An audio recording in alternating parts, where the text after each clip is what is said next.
Hey everyone, I'm sorry there wasn't a happy good of the day yesterday. I got really sick. I'm more stable now, but it's been a really rough night. I wanted to update you all. Thank you for always being here for me. I literally couldn't do this without you. Where to start? So I'm cold. Basically, I'm in isolation because I've got this rare kind of bug, worse than MRSA, and it's not good.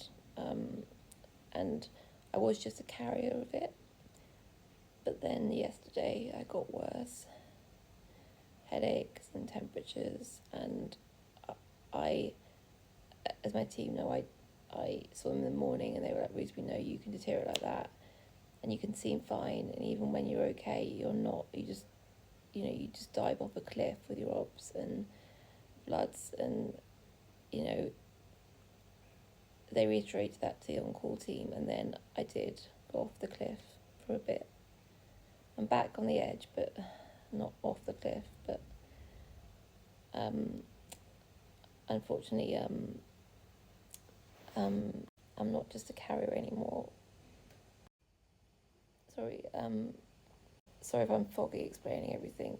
Everyone is different. You can have two people with the same condition or same intestinal failure, but different reasons they're on it. They become in that situation, and different treatments will have different people. Always remember that this is just me and my story. And as I always say, I have a lot of other conditions and complications that most people don't have, which is why my conditions are ultimately life-limiting and are very serious.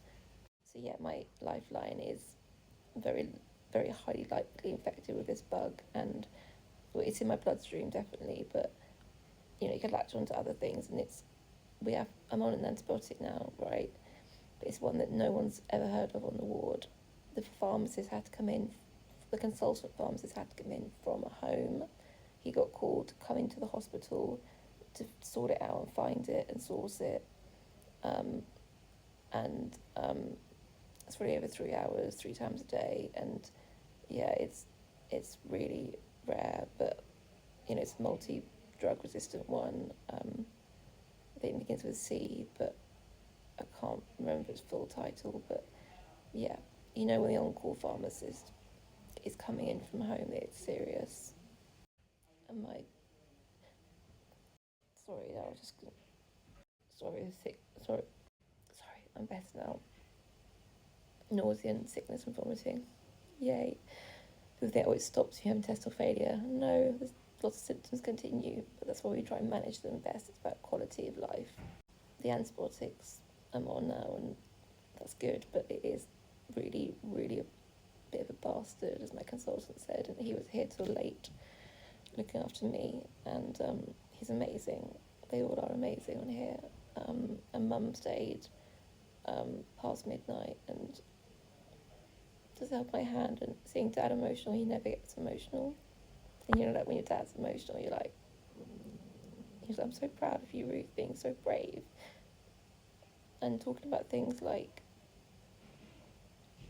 quality of life and what happens if, and what I want, and we discussed all. We should be afraid to have these conversations that are 30 years old. It's also still really hard. Because Dad says I'm brave, but I don't feel brave. I feel scared.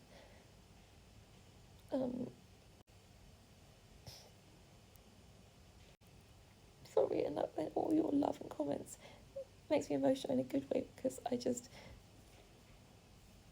you feel so alone in this room, and I have lovely family and friends, visitors, but you still can feel so alone. And you guys, your comments mean everything to me. Honestly, it was making me and Mum cry last night reading them out. And just people's love and know the impact I have. And your love, I can't even begin to explain how much it means. I'm just little old me talking to a camera and just telling my story, and just thank you. Like, thank you so much for being here, for staying through the good times and the bad, and just caring and showing up constantly. People can dip in and out, but those of you show up constantly, you know who you are, and I appreciate and love you all, whether we've met, we've not met, whether you live here in New York or across the seas. Thank you. So, yeah, I'm more stable than I was last night, thank goodness. And obviously they know me very well in outreach and ITU here, and I'm very blessed in that. I was nearly taken for emergency surgery to remove the line if I was getting any worse, but thankfully, we managed to stabilise things.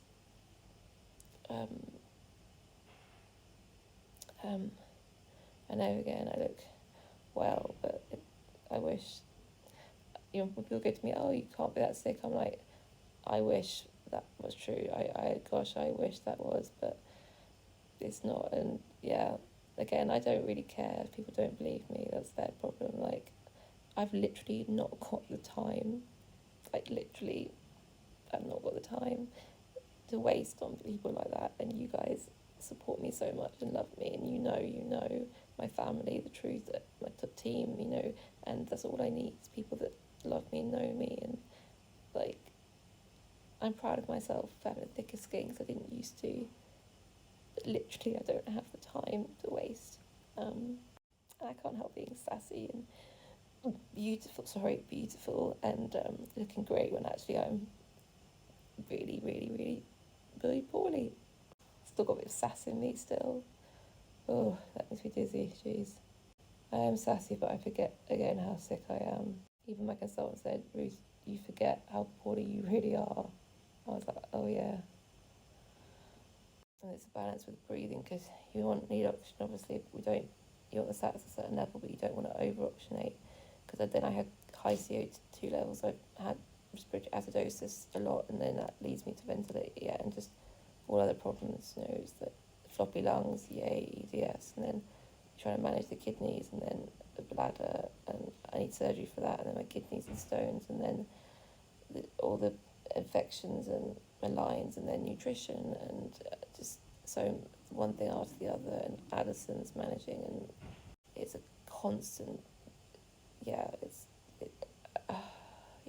it's exhausting. Right now, as he said, we've got to look at the most serious things that are trying to kill me, and this bug is the most serious one. So I'm very likely to lose hope 2.0. Which is gutting, because she's only been in since November, and I feel like, I know it's not my fault, I just feel like it's not my fault, but I just feel like I just feel like I've let hope down and myself down, and I'm super careful, and they said it's so rare for it to attach onto a line, and we've not even used the red one for 3 weeks, 2-3 weeks, because of the line locks and not having TPN, and so how it got in there, even micro are confused.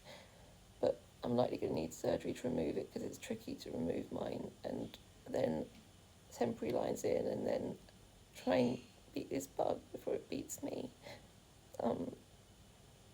It's just a really scary time right now.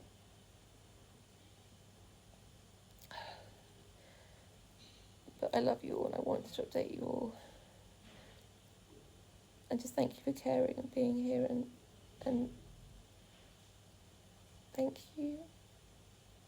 I'm scared, I'm not going to lie, I don't feel strong, but you guys help me feel strong and not alone. If you watched all this, #RootCrew, love you all so much.